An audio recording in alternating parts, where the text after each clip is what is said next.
Welcome to this online interview by Project Cargo Weekly. Our special guest of honor today is Mr. Mikael Olesen. He's the MD at Logisyn Advisors based in Chicago, USA. First and foremost, Mikael, welcome to this interview. Thank you, Bo. Good to see you again. Likewise, we are, after all, from the same country, so it's always We good are. to be a countryman, you know. Yeah. As I always do with my interviewees, or accused, as I sometimes call them, I allow them a chance to elaborate a little bit on their career leading up to their current position. How come you are not only in Chicago, but also ended up in Logisyn, and what's your background, actually?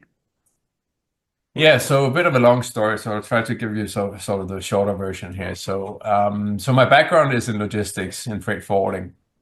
Started back in 1991 with a company called Samson Transport that some of the viewers might remember. It was actually a great company.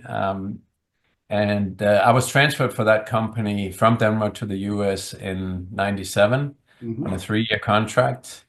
And that's almost 30 years ago. So I'm still here in the US. So I'd like to tell people that I'm still saving up for the ticket home. Yeah, that could be.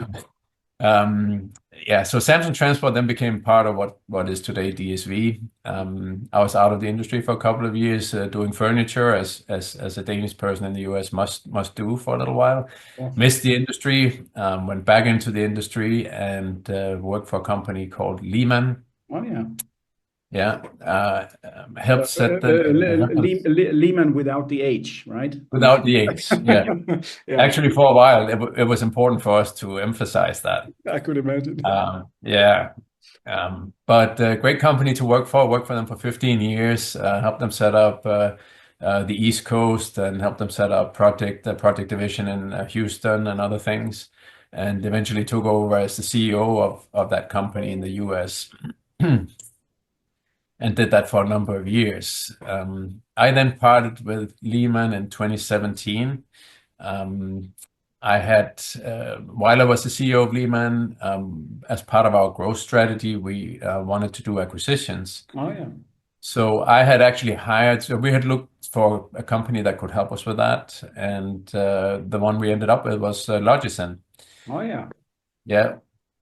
And after I left Lehman, I stayed in contact with Logisyn, and I was doing sort of a freelance kind of thing with M&A, and M&A had always fascinated me, and I really wanted to do more in that space. So I brought in some buyers from overseas for deals that Logisyn was working on, and basically stayed in contact with them over the next few years there. And then in 2020. They had sort of restructured the company with 3 partners, one being Chris Ahrens, who was one of the 2 original founders of CargoWise. Oh, yeah.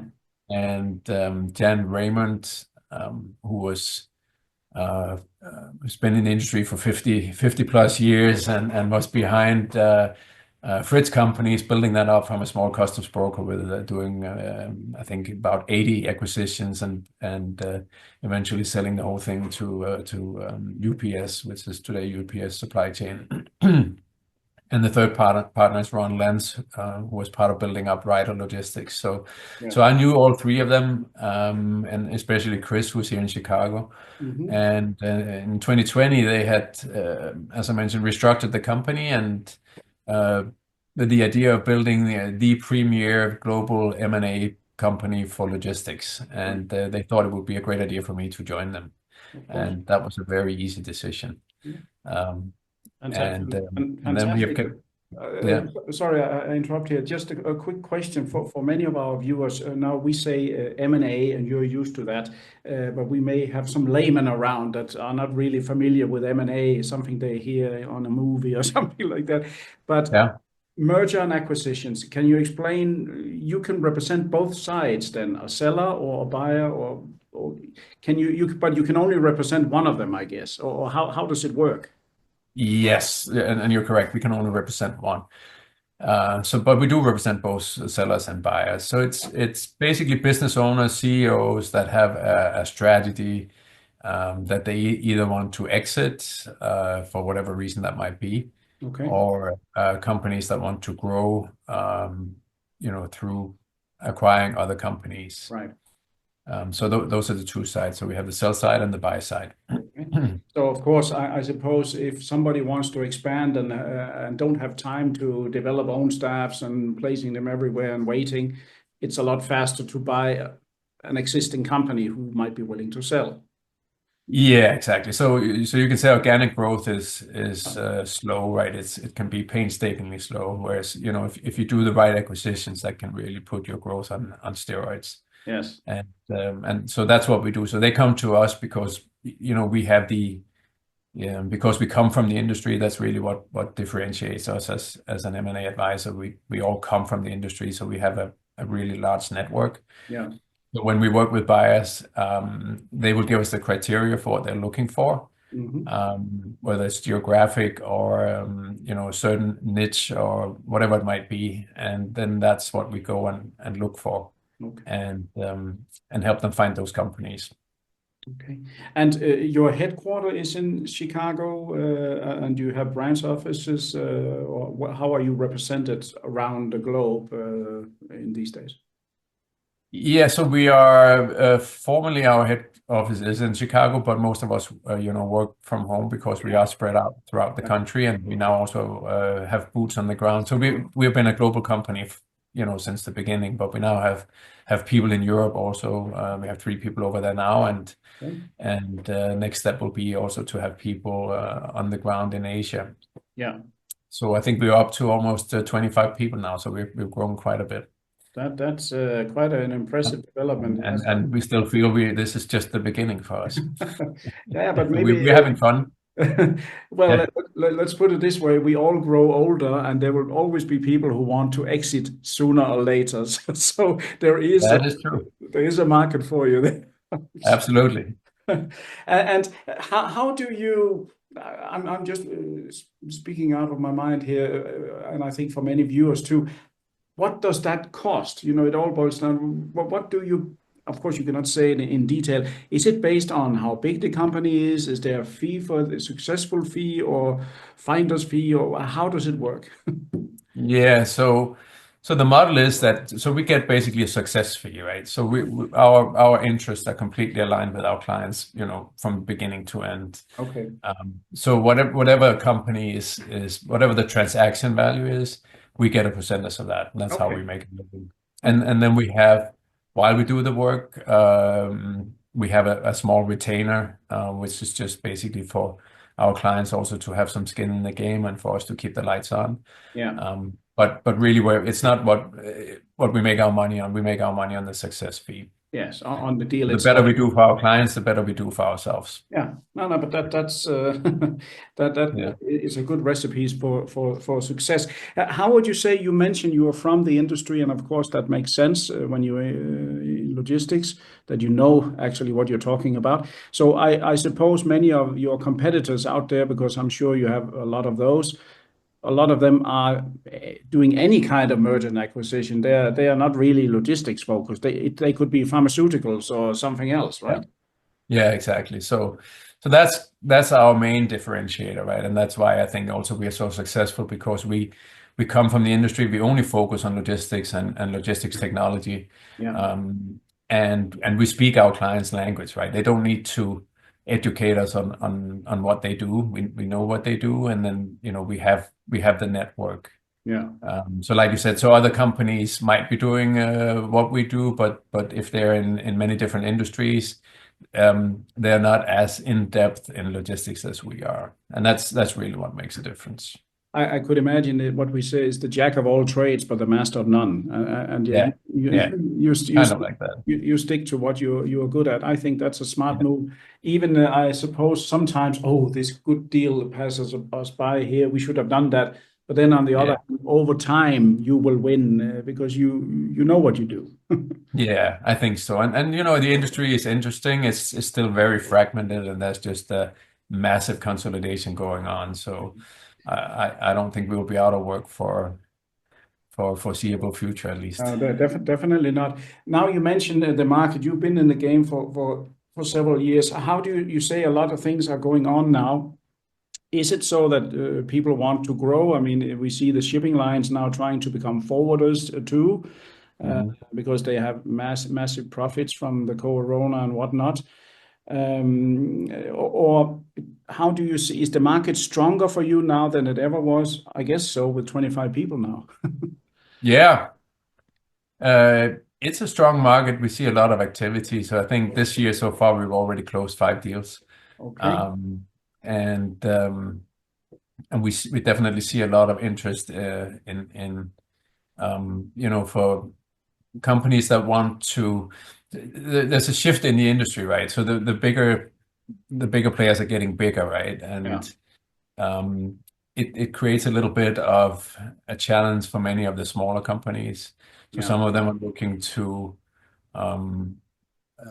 be part of something bigger, which could be interesting. Some of them are, just like you mentioned, some of them are getting older, like we are, right, and want to retire. And if they don't have a success, somebody to take over, then at some point they are looking at, how do we exit?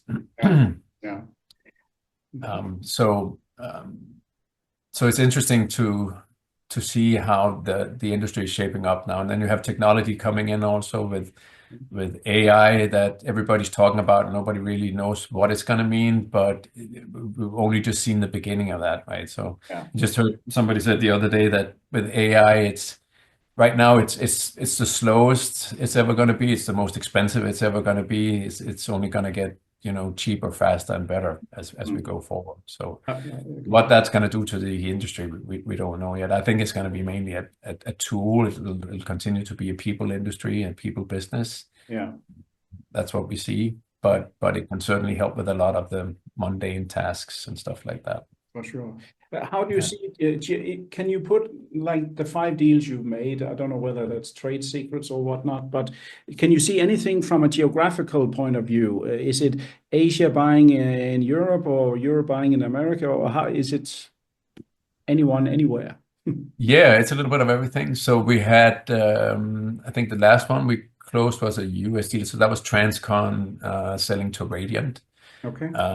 Yeah, and then we had JF Moran that sold to OIA. That was also a US deal. We had ITN that sold to Scan Global Logistics. You know those well. Both. Companies well. Yeah. So that was a European company buying, a Canadian company there. Then we had Underlane Shipping that bought Coppersmith. So, an Asian player there, right? So it's a little bit of everything. Yeah. So, and I think you mentioned that you're planning to have boots on the ground in Asia. That makes a lot of sense. I mean, you have the world's two largest economies and at loggerheads on and off with each other. And of course, you need a presence there, I suppose, because a lot of money is available in Asia. They own most of our debts, I guess. True. Yeah. How far are your plans setting up Logisyn in Asia at the moment? Well, we have partners, so we work with a lot of partners all over the world, right? So, but having our own people there, I would imagine that's going to happen next year. Okay, cool. That's really good. So fairly soon. Okay, so when you say you work with partners, is that other companies that kind of feed you with information, or how would you define a partner until you're there with your own boots on the ground? Yeah, it can sometimes be partners, companies that are friendly competitors, or companies that do what we do and represent the other side of the equation, or we have a lot of people that are also kind of feeding deals into us. If they don't, do what we do, then they might have a lot of connections in the industry. Yeah. And people that come to them and ask, how should I go about selling my company? Right. And then they refer them to us. Yeah. No, but it's a little bit like how you joined our network of forwarders in CLC, that for you to get packs, you join us. So we are a member of a lot of different organizations. CLC is one. We are very, very happy to be a member there. We're a member of WCA. I think we're actually the biggest one. Yeah, the only one that they actually formally, recommend as an M&A advisor. Okay. So yeah, so being a part of those networks is helping us a lot too. Yeah, but it's not what you know, it's who you know. And I hope AI or not, it'll continue like that, because otherwise we might be out of a job. Yeah. Of course, it has. I have to ask you, based in the USA, world trade also has a bearing on mergers and acquisitions. Of course, if people are scared, they're not going to sell or buy or whatever. How do you see, from your standpoint, buyers and sellers, you sit in the US, all the news focusing on Trump nowadays. How do you see the future market for you? Are you worried that all this will impact you, or is it just a storm in a glass of water for the moment? Well, there is for sure a lot of noise, right? And probably also sometimes it's getting blown a little bit out of proportion. So Yes, I think so. There is some uncertainty right now, and of course, uncertainty is never good for the industry in general. No. But I also think that we're probably going to see a lot of countries now sort of coming to the table, right? So now we're seeing all these tariffs being implemented. Yeah. And I would expect that we will see the other side, the other countries that are going to be impacted by this coming to the negotiation table and trying to work something out, because reciprocal tariffs and is not necessarily the best way forward. So No. I would not be surprised if we see maybe more free trade agreements between certain countries and certain areas. Yeah.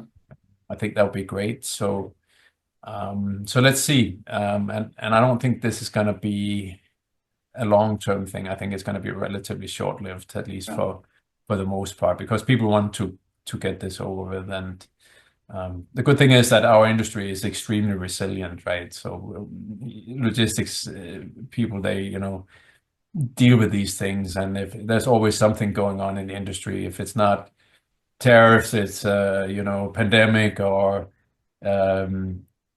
wars going on, or a ship that's stuck in a channel somewhere. There's always something, right? So the Yes. new normal is almost there's always disruption to some extent. That's right. I heard actually some guy saying during a lunch I had the other day that actually ship owners don't want to admit it, but they hope the Houthis will keep on firing rockets because they earn much more when they have to sail around Africa.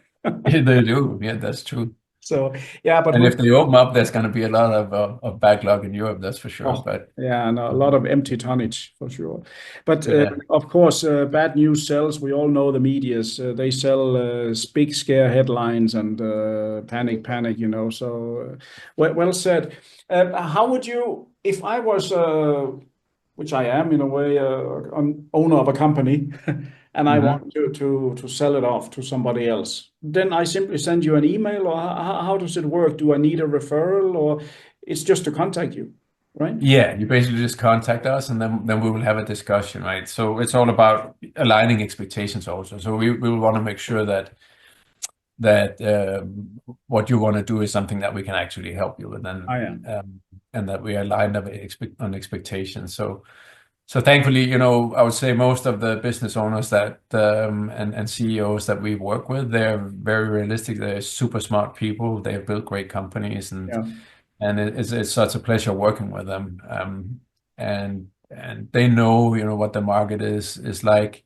They know what's realistic, and that's all about having these realistic expectations. Yeah. Would there be an instance, for example, Michael, where you say, no, we cannot, or there must be some tricky guys also who just want to make a quick buck, and you can see that they're not serious. I suppose you would say no straight away then, right?